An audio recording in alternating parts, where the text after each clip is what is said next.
Hello, I'm Kimberly Jackson, and this is the Eyes Behind the Tears podcast series. So, for our episode, we have Noah Murray. He is a classmate of mine in the University of Southern California Digital Media Management program. And I'm really excited to unpack not only the stories of his loved ones, but his perspective on gun violence. So, if you don't mind, could you say hello?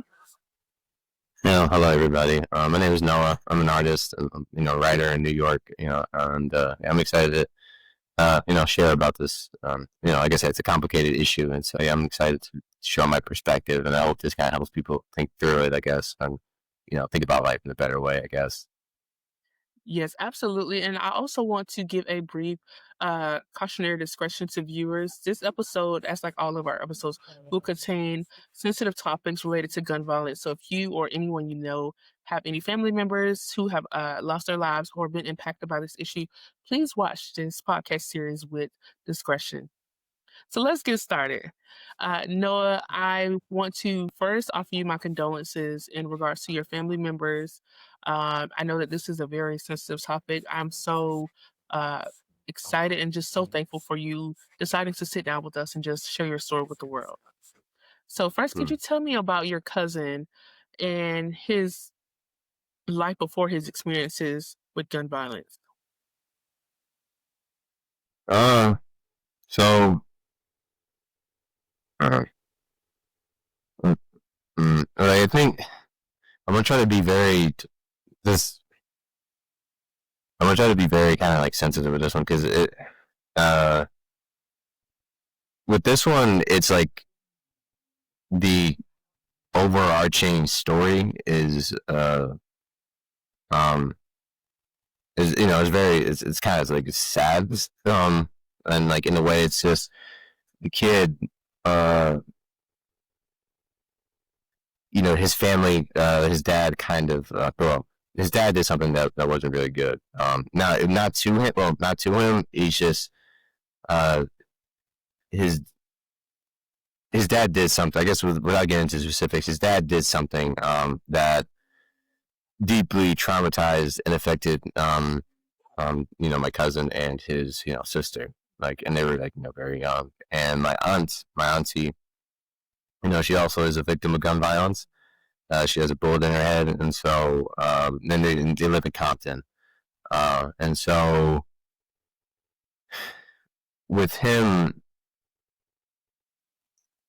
with children, I guess it's like there's an event that really knocks them. I think this is why this guy just describes it. It knocks them off their axis, in the sense that sometimes they're never going to recover, and this is the brutal reality of it seems to be of life.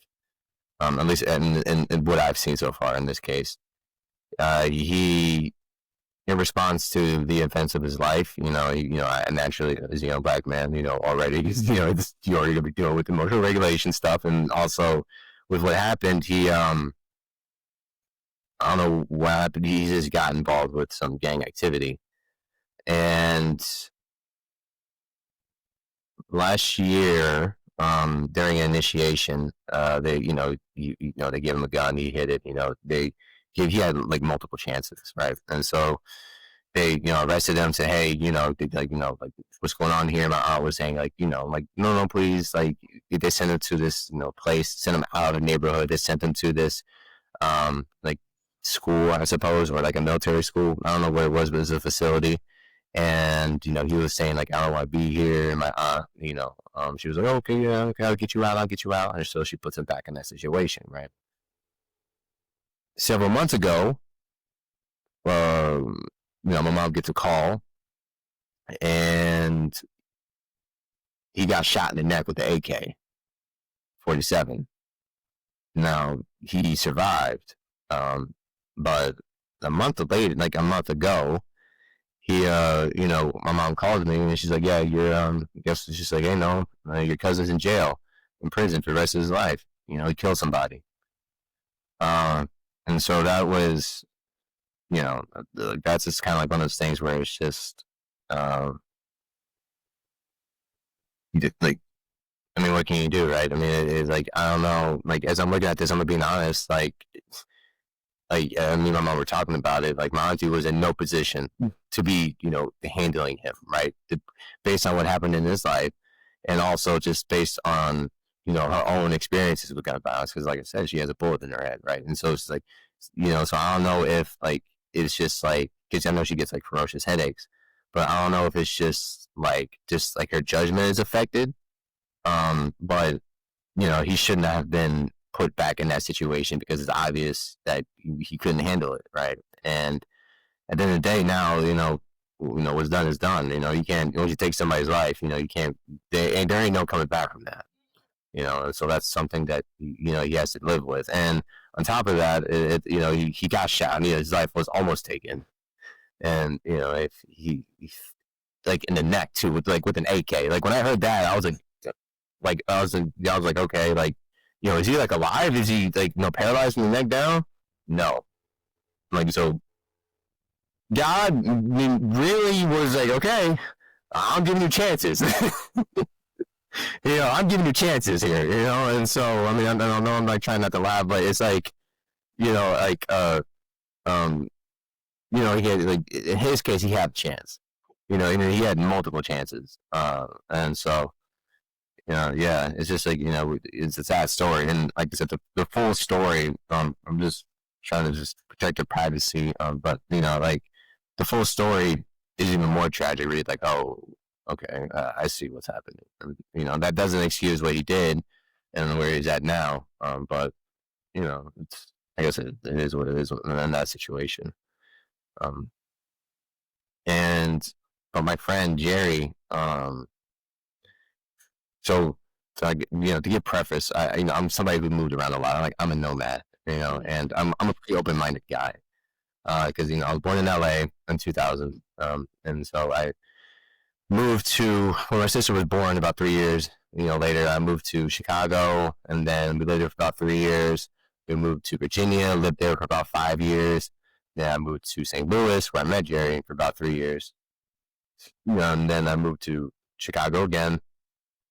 Parents moved after I graduated from high school in Chicago. Our parents moved to San Francisco with my sister, and I came to New York for school.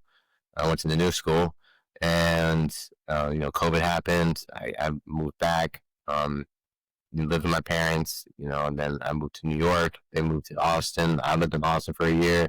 Moved back to New York, so I'm all over the place. The grass doesn't grow beneath. The grass does not grow beneath my feet, right? And just for clarity, um, Hmm.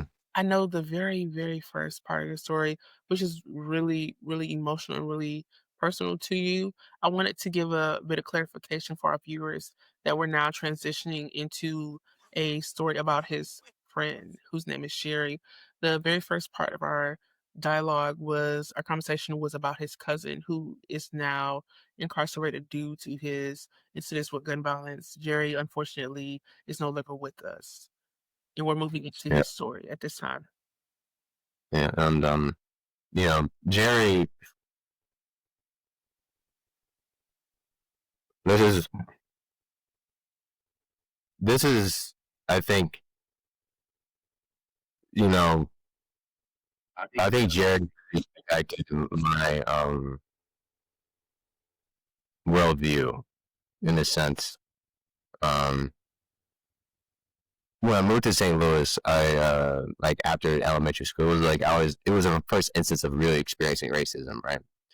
I come from an upper middle class black family, and you're always getting called kid, white black kid, and you're from both like black students and um, white students, and the school district I was in, they would bus the middle, like inner city kids. I hate that terminology, but they would bust them into school, and so St. Louis, a lot of St. Louis, I was struck by is just how at the time when I lived there, uh, from 2011 to 2014, there was a lot of dilapidated houses. Like a lot of neighborhoods in the city where it was like you were watching like decomposing bodies in a way. Like this is in terms of the houses, right? Um, and so if it wasn't evident, I didn't really have a lot of friends growing up, and I still don't. And so And with Jerry gone, and my best friend, like kind of like it's just like I'm kind of like alone. So it's like uh, with him, um, what I would do sorry, with lunch. Sorry. It's okay. It's okay. Um, um, sorry. It's okay. You know, There is. I want to give you a what I moment. I want to give you a moment, Noah. This is a very sensitive topic, and it's not something for like me to brush over. I can't imagine that type of emotions that you're feeling, and for you to sit here and to share that with me, that's something that's really big. So this is really a safe space. Uh, I know that I know that we, as classmates, share professional experiences, but this is something that's very personal to you. And I just want you to take your time. I want you to get to breathe and take your time and think about the things that you want to say and how you want to express Jerry and who he was to not only me but anyone who is listening to this. Or if you want this um, conversation to go in another direction, we can absolutely do that. But I just want to give you just a moment. You don't have to rush through what you're feeling. keep for May this. this may be some sort of healing. I know you mentioned God earlier. I'm really big into my faith as I know a lot of people are. And when you said that, I was like, okay, I'm making touch on that a little bit, but I wanted to allow you to mention it first. But this is something that's this is something that affects so many people, and I see so many people struggling to figure out how to move on and process the loss of their friends through something that could have been prevented. So it's very difficult to grapple with this, uh, not only this issue, but to grapple with the reality that they're not here and they could have been here. There's a lot of things that we don't have control over, but in the in relation to gun violence, that is an issue that we can control as a society, as a people. So this is something that I know is greatly personal, and it's not just a project. I I didn't get a chance to tell you a little bit about my story, but I'm from Gaston County, Florida. It's the only predominantly black county in the state of Florida, and the rate of gun violence is horrendous.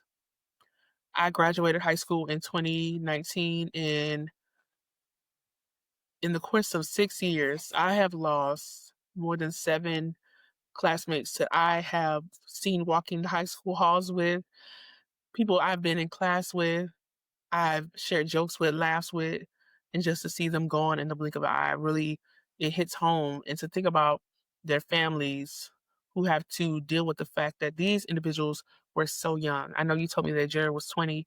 Some of these individuals were 19, 20, 21.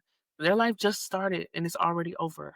That is so difficult, so hard to see them graduate high school and all of that just seemed to just go up in smoke and just disappear before my eyes.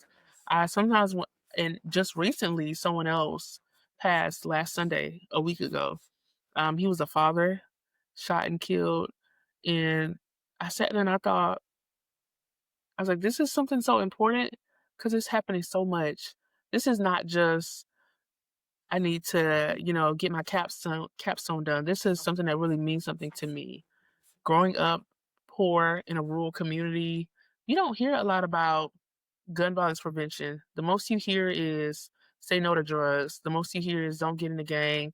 But what people fail to realize is what is the root of why these young men, young black men, primarily these victims are young black men. Why are they involving themselves with gun related issues?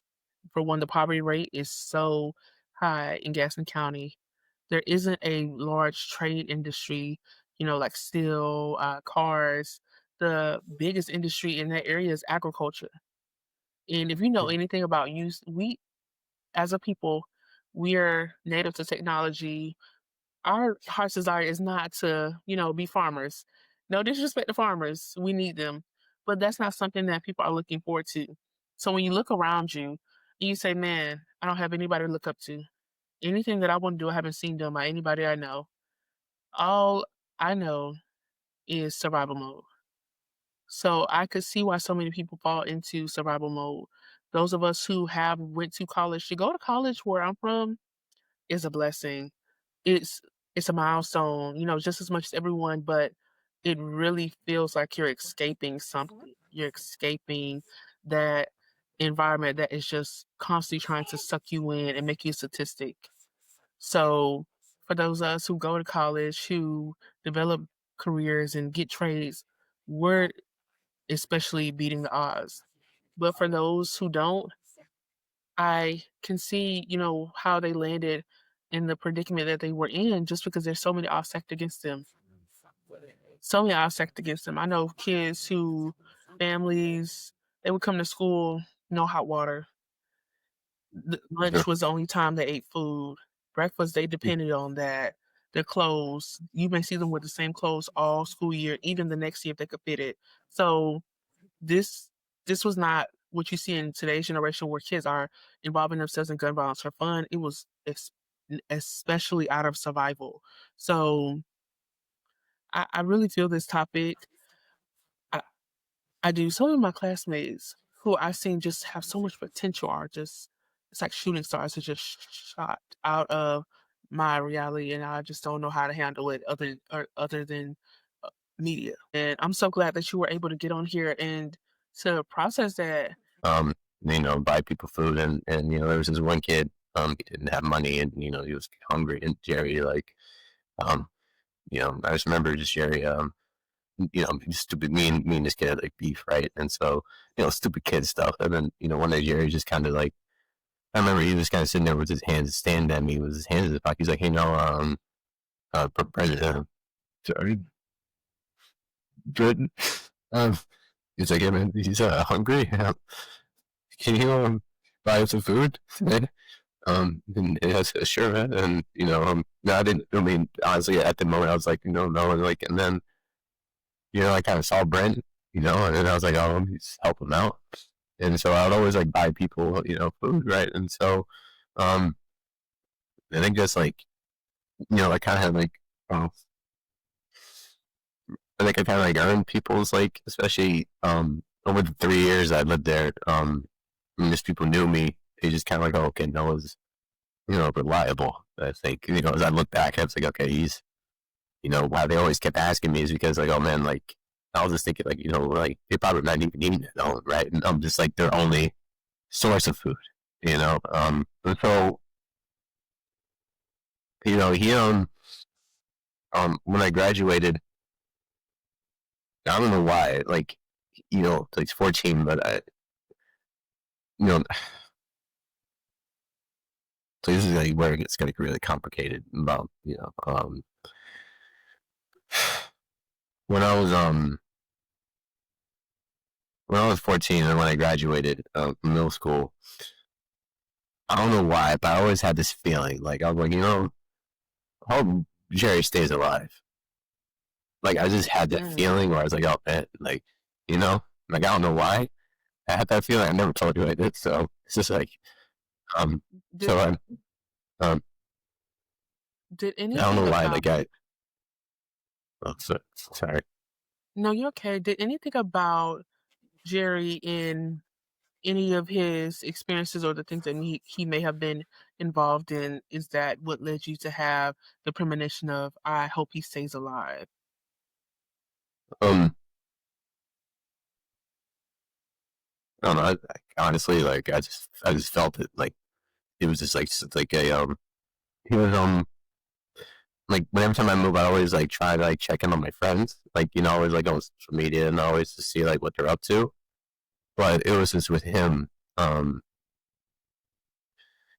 a lot of the stuff he was I think when he had like a single mom, right, and I believe she was a nurse, and so she was always kind of working like night shifts, and his sister, you always joke about his sister. She's like, yeah, man, he's just yeah, he's like, yeah, man, she's always drawing on the fucking walls. Like, what the hell?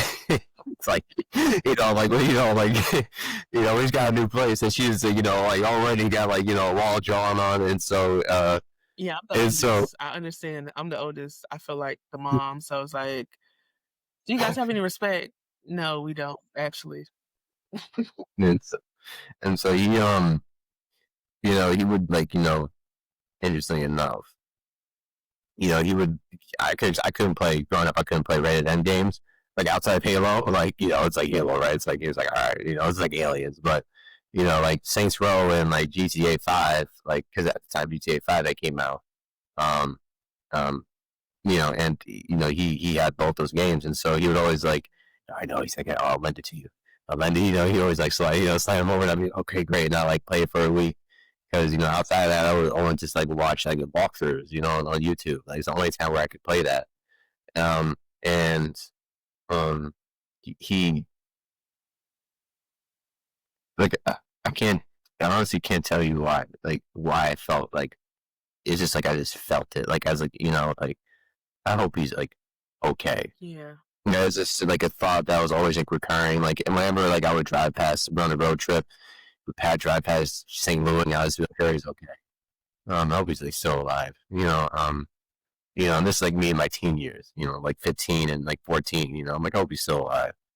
And I never, like I said, this is the first time I'm actually telling somebody. So it's just like, when I found out, like, it's like, it was one of these reasons how I found out that he died. Actually, it was just, I just like had that feeling. I was like, let me try to like just go and see how Jerry's doing. Sure enough, I see the bit find his obituary, and then I had just turned 21, and it was over the summer. It was in August. I was in summer school at the time. It was in Zoom school. It was during COVID, and I found his obituary, and he had died in 2020, October 25th of 2020. And so, like Jerry, he was born in, if I remember correctly, he was born on May 13th. And like I said, I can share the obituary, but like I said, but me and we're the same age, right? And so at that time, when I saw that, like, at the point, at that point, I've been to a lot of funerals. Like it's kind of a morbid thing, but I've been to more funerals than I have weddings. And so there's nowhere typically of people who've been to 100. Like, my grandma, she ended up dying that year too, and she was like 102, right? And so it's just like I was used to people dying, but they're always older, right? And like that's when you see like when you're like somebody who's 20, like same age as you, but like you're just older by him just by like a week and a half. And that is, I can't even articulate how I feel about it, because I know within any community and a lot of the responses that I see us get as Black people is, okay, well, take an introspective look at your community and what you're doing. And that's the case for every community. Yes, every community has things to work on, but I can truly say that it is so difficult to it's so difficult for me to process a lot of the deaths that I see in Gaston County. It is just because I've lived with these people. I've walked with them. I've talked to them, had conversations with them. So when I see on the newspaper headline, 23-year-old Black male killed, in my mind, it's trying to resonate. Are they talking about my classmate? I know his Mm-hmm. name. They know his name. Are they talking about him? When did we get to the point when the lives of these individuals, regardless of their background, regardless of their occupation, was minimized to a headline? That's so saddening, and it really is enraging. I can't imagine how the families feel. Most of these cases go unsolved, uh, and to be very candid with you, they go unsolved because the community, the community that I live in, I am from, refuses to speak up. Talk about a double-edged sword. No one wants to speak up, but everyone wants to make so many social media posts, send so many condolences, which is completely understandable, but no one wants to speak up, and I just can't wrap my mind around that. I Cool. I don't mean to be insensitive, but I just can't wrap my mind around why no one wants to speak up. It's this idea of, oh, I don't want to be a snitch, or this idea of well, it's not my business to tell. But in the same breath, you have space for Yeah. sentiment, you have space for these raw emotions, but you don't have space for truth. You don't have space for empathy, enough empathy to share the information you know. And I understand, you don't want your safety or your livelihood impacted, but it it adds to the rage that I feel. It adds to the rage. I think like no, I don't know. Maybe it's just like I think part of it too. Because I was interested you say that because I just um like it's like like and one of the things I've been thinking about and it was just like I learned to St. Louis about is that the idea of snitching, right? So it's like almost like a cultural, or it's not almost, it is a cultural phenomenon, it seems, especially with the black community, where maybe it's become written from, just like the history of slavery, where it's like, hey, let's keep it a secret, right? I don't know, like how much that has to do with the Underground Railroad, right, with secrecy, Yeah. right? Like how much is that? It's just like a remnants of that, right? And so part of that too is like I don't know how much that, like I said, I don't know how much of that is, but it's like same time it's like hey, like and this thing I just learned just like hey, like it is true, like closed mouths don't get fed, you know like if you want things to change your neighborhood, then you gotta be able to like just have that courage to speak up. And I think that helps us to transition into segue into this final question that I had, which would be if you could say one thing to our viewers who never been directly impacted by gun violence, what would it be? Mm. um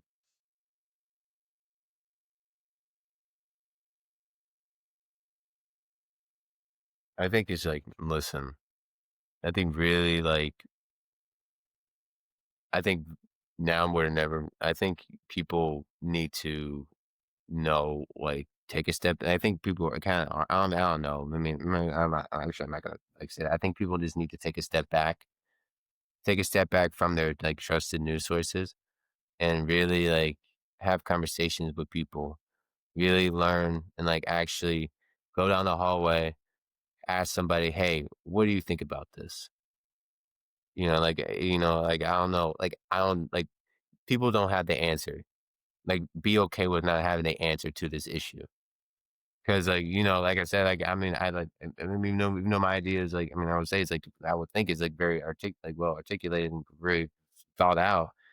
I don't know what the solution is because for me, it's like, it's just a human nature. So she's, and it's just like, the way the world is to me. Like, and especially with, culturally, like, I mean, they're also talking about something that is deeply literally in the fabric of what America is known for. As part of America's identity, right? And they're talking about changing that, right? And so, um, it is. I think it's just like honestly, like I think, uh, listen and try to avoid the cliche conversations, right? Um, try to actually, especially I guess if you're left, try to actually like talk to a black person, right? You say, "Hey,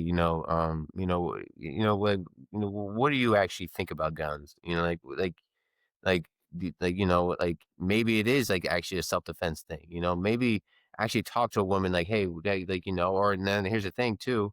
Actually, and this is something that I think is like very important. I think people need to really, because I'll say I will say too, I have shot a gun before. And I think people need to actually, if they really want to know something, they need to really investigate it. And what I mean by that is actually, like I said, when I was a kid, I actually held it and I didn't know how heavy it was. Right. And so I think they really need to kind of think about it from their point of view and think about it from their own situation and not from an ideological point of view. What is the actual conditions of life on earth? Right. Like, who are people? Because, I hate this. Like, this is real. Like, not everybody wants to be a good person. Yeah. You know? Yeah. And that's so true. Um, And I think what you just said was a mouthful. I think that that is enough to like to wrap us up in terms of any advice that he would give to individuals who have not been impacted by gun violence. I definitely would count that as something to be grateful for, gratitude for. I want to thank you, Noah, from the bottom of my heart for not only your authenticity, your vulnerability, and just your diverse perspectives about this issue. This has been such a fun experience. Yes, we had fun on screen and off screen. We have had a fun Mhm. time. Although this issue is not fun, we just connected beyond the interview, and we just got to get really personable, and I hope that is displayed through the screen. I hope that you all can feel the level of personability of connection that we have just by sharing our experiences. So I hope this touches someone as well. I want to say thank you once again. I want to thank our viewers as well, and this concludes episode 2 of The Eyes Behind the Tears, my podcast series about gun violence and its effects and implications on communities, especially those who are underrepresented. Thank you.